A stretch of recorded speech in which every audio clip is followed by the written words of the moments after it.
Vespasian bars Helvidius Priscus from the Senate and gives you a rule for an honest no. You know the smaller version, everyone agrees, and you lend them a false yes. His bargain, go in, but say nothing. The order has reached the doorway, but it does not end the argument. Epictetus tells it this way: the emperor can remove Helvidius from the Senate. While Helvidius still holds the office, he believes he must attend. That is the first useful part. He does not claim a right to the room that power cannot touch. He names exactly what Vespasian can do: take away the role. Then comes the bargain. Go in, Vespasian says, but say nothing. Helvidius narrows his answer again. Do not ask my opinion, and I will stay silent. But a senator asked for his judgment cannot honestly pretend he has none. This is not a man shouting outside the gate. It is a man arguing about the duty inside a role. It is in your power not to allow me to be a member of the Senate, but so long as I am, I must go in. Helvidius Priscus. The modern version begins when relief says, just agree now, and leaves tomorrow's resentment to you. But there is a problem. A person who treats every preference as sacred can call stubbornness integrity. Was Helvidius defending a duty or performing defiance? Helvidius had already paid for belonging to this family of ideas. Epictetus, his father-in-law, was condemned under Nero. Tacitus places Helvidius in the final circle around him, then records Helvidius's own exclusion from Italy. Helvidius returned when Galba took power. By the time the civil wars ended and Vespasian became emperor, he was back in public life. Tacitus praises the equipment he brought back: contempt for wealth, persistence in what he thought right, and a mind unmoved by fear. That sounds like a clean hero. Tacitus refuses to leave him clean. He adds that some people thought Helvidius too eager for fame. The desire for reputation, Tacitus says, can survive even in wise people. That single sentence changes the test. Courage and vanity can use the same posture. Both can stand alone. Both can refuse. The difference is whether the refusal protects a real duty or protects an image of oneself as the only honest person in the room. Suetonius portrays Vespasian as unusually patient with frank friends, lawyers, and philosophers. Helvidius, however, kept provoking him, first addressing him without imperial honor and later attacking him so fiercely that Vespasian banished him. Eventually, Vespasian ordered Helvidius killed. Suetonius says the emperor then tried to recall the executioners. A false report that Helvidius was already dead stopped the rescue. The story does not give us a cartoon tyrant or a frictionless saint. It gives us a harder question: when does the truthful sentence serve the role, and when does it merely feed the speaker? Epictetus gives us the Senate exchange as a moral example, not a stenographic transcript. Its shape matters because every answer separates two parts. Vespasian can remove the office. Helvidius can decide how to act while he holds it. Vespasian can ask the question. Helvidius can answer honestly. Vespasian can impose the consequence. Helvidius cannot choose that consequence, only whether fear writes his sentence for him.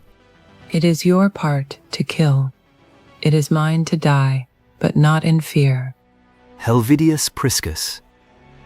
The point is not to imitate a willingness to die.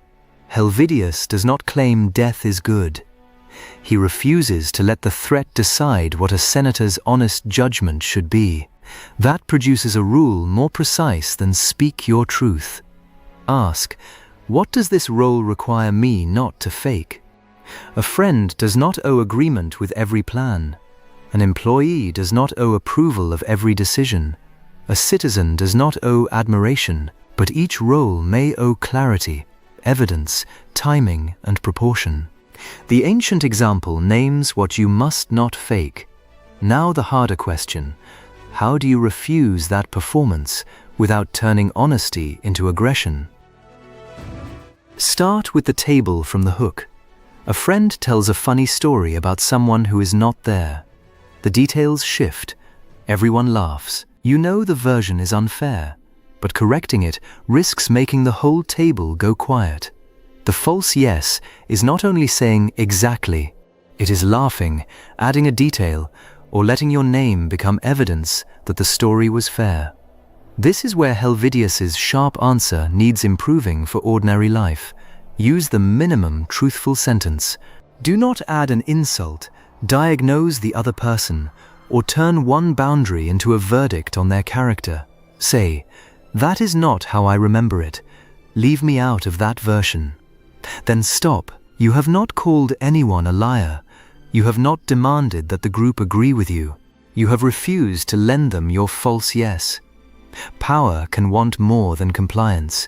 It can want the performance that says everyone agrees. You can cooperate without donating that performance. Now a lower stakes test. Your friends plan an expensive weekend. You cannot afford it, but insinuation anxiety whispers that a no will sound like distrust, disloyalty, or rejection. So you say yes, then resent the cost. Here the role does not require a heroic refusal. It requires a clean limit plus a real alternative. I cannot do that budget. I can join for one night. That sentence does three things. It names the boundary. It does not blame the group for asking. And it preserves the part of the relationship you can honestly offer. Before your next difficult no, run the Helvidius test. First, name the role: friend, colleague, partner, citizen. Second, name what that role genuinely requires: honesty, attendance, evidence, care. Third, remove the performance. No fake laugh, fake praise, or fake certainty. Fourth, offer the smallest honest sentence that protects the duty without manufacturing a war. You may still lose approval. Helvidius's story promises no painless outcome. It offers something more useful. You can let another person control the invitation, the title, even the consequence, without letting them write your judgment. Do not make every disagreement a battle. Do not make your agreement a lie. Helvidius would not surrender the judgment attached to his office. Next comes Marcus Regulus, the Roman said to have argued against his own rescue, then returned to the enemy because he had given his word. That story may be courage. It may also be Roman myth-making. We will test both. Subscribe for ancient wisdom tested against real history. Are you giving the false yes at the table, or in the message you are afraid to send?